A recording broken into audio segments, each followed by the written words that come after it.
Bienvenue dans le podcast dédié aux entrepreneuses qui choisissent la voie de l'émancipation dans leur business et dans leur vie. Ici, l'entrepreneuriat, le féminisme et le mindset de croissance convergent pour créer une expérience unique conçue spécialement pour toi.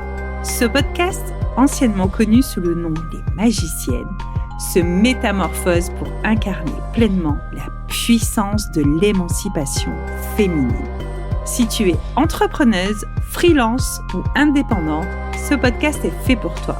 Je comprends que tu aspires à développer ton entreprise sans sacrifier ta vie personnelle, ton bien-être ou ton épanouissement.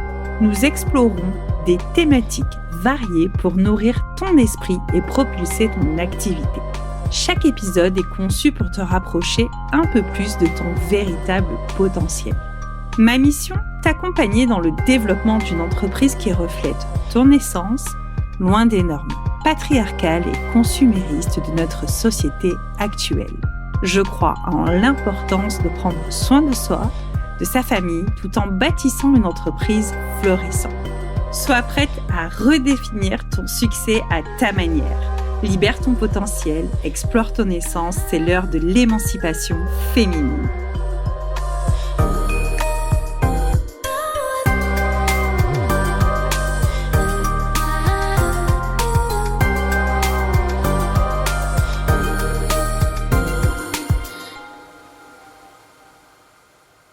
Hello, je suis ravie de te retrouver pour ce nouvel épisode d'émancipation féminine.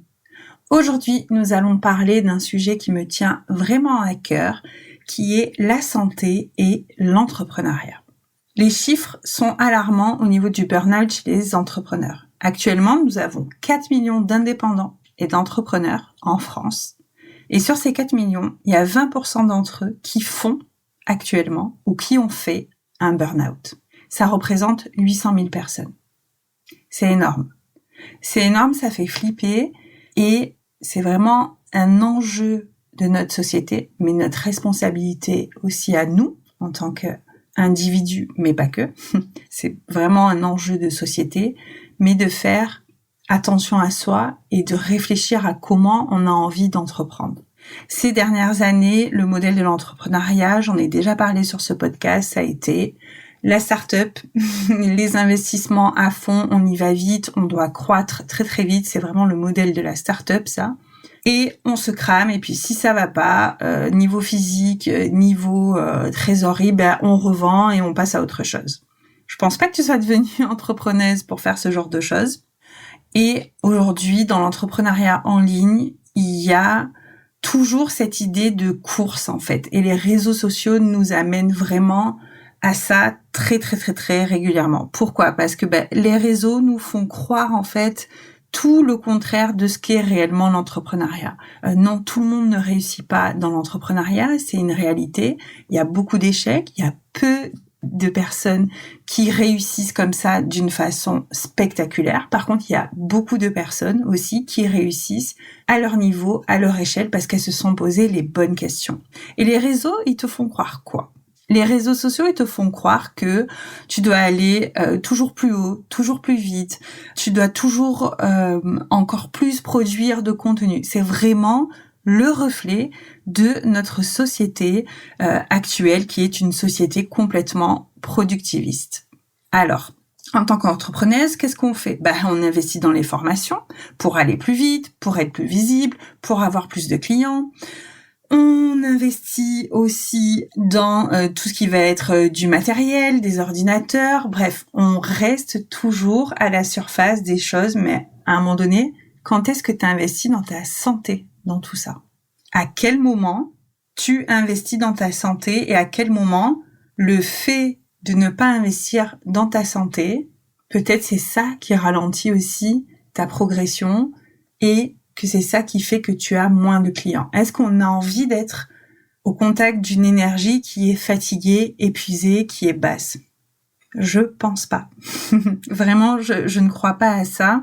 Pour y être passé aussi, c'est facile de te dire ça, mais c'est en connaissance de cause, alors que j'étais moi-même sophrologue et tournée vers des choses naturelles pour la santé, le mieux-être, l'équilibre.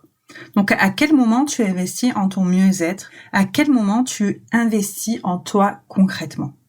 Parce qu'en fait, investir dans des formations en tout genre, c'est très bien, mais c'est un investissement que tu fais pour ton entreprise. Ce n'est pas un investissement réel en toi. Bien sûr que tu vas monter en compétences, mais la finalité, c'est quand même le développement de ton entreprise.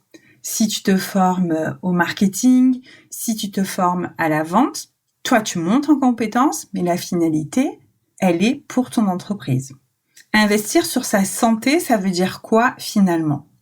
C'est très relatif à chaque personne parce que ça dépend d'où on part, ça dépend comment on est en santé ou pas au moment où on entreprend, au moment où tu écoutes cet épisode.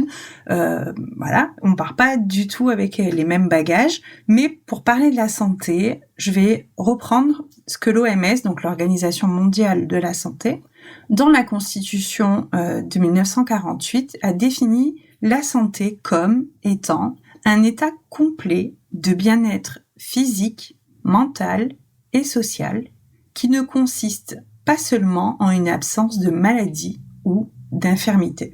Donc cette définition est super intéressante parce qu'elle dit donc un état complet de bien-être physique, mental, important aussi social, qui ne consiste pas seulement en une absence de maladie ou d'infirmité.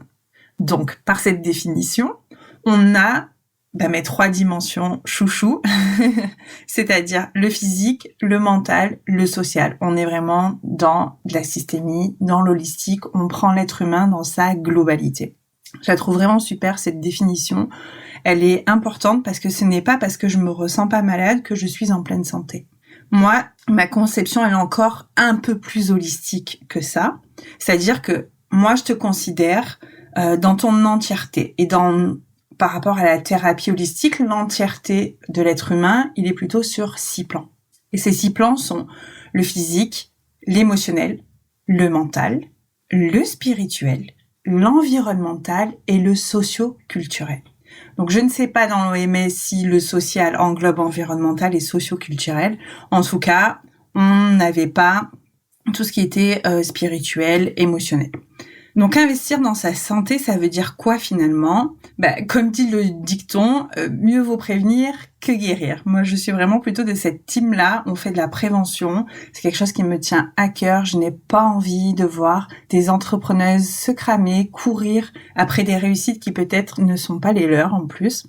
Donc, ça veut dire qu'il vaut mieux prendre des mesures pour éviter un ennui, une maladie, plutôt que d'être obligé d'y remédier en fait par la suite.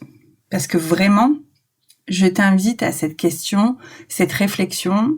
Si tu as 0 énergie, en fait, tu auras 0 de chiffre d'affaires. Je vois pas comment tu peux aller déployer en étant fatigué, épuisé, une énergie nécessaire pour générer suffisamment de chiffre d'affaires dans ton entreprise. Ce qui est à l'intérieur, je sais, ça fait très dev perso, mais souvent, c'est une réalité même thérapeutique. Ce qui se passe à l'intérieur est le reflet de ce qui se passe à l'extérieur. Je te l'ai déjà dit également sur d'autres épisodes de podcast. Mais voilà, la plupart en fait de tes blocages internes, c'est ce que tu retrouves comme blocage au sein de ton entreprise. Donc, la prévention et la santé, ça passe par divers éléments. Ça passe par l'alimentation, ça passe par l'activité physique, ça passe par l'équilibre émotionnel, le sommeil et ton environnement. Donc, comme d'habitude, tu le sais, dans l'émancipation féminine, on est là pour se poser les bonnes questions. À travers ces axes-là, moi j'ai envie de te dire comment tu les vis, ces aspects au quotidien. Comment est-ce que tu prends soin de toi à travers ces 5 axes: alimentation, activité physique, équilibre émotionnel, sommeil, environnement. Est-ce que tu laisses de la place à ton corps, à tes émotions, pour qu'il puisse s'exprimer autant le corps que les émotions? Donc, dans le corps, on va être dans à la fois l'alimentation, l'activité physique et l'équilibre émotionnel. C'est-à-dire, est-ce que tu passes tes journées finalement assises à ton ordi? Peut-être que tu travailles en ligne, peut-être que tu travailles aussi en présentiel. Est-ce que tu passes tes journées à courir et à pas prendre soin de ça? C'est-à-dire, je mange un peu n'importe comment, j'ai pas trop d'horaire et surtout, je mange n'importe quoi parce que il faut que je fasse vite, je cours après le temps. comment tu pourrais en fait remettre de la conscience dans cette alimentation, comment est-ce que tu peux revenir à une activité physique régulière.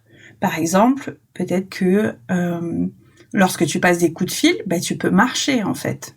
Peut-être que tu peux prendre une pause après ta pause déjeuner, que tu peux aller faire une balade dehors, même si c'est en ville. Mais au moins, tu t'aères l'esprit. Pas une balade en train de fumer une clope et en train de regarder les réseaux sociaux sur finalement, je suis pas consciente de ce que je fais, quoi.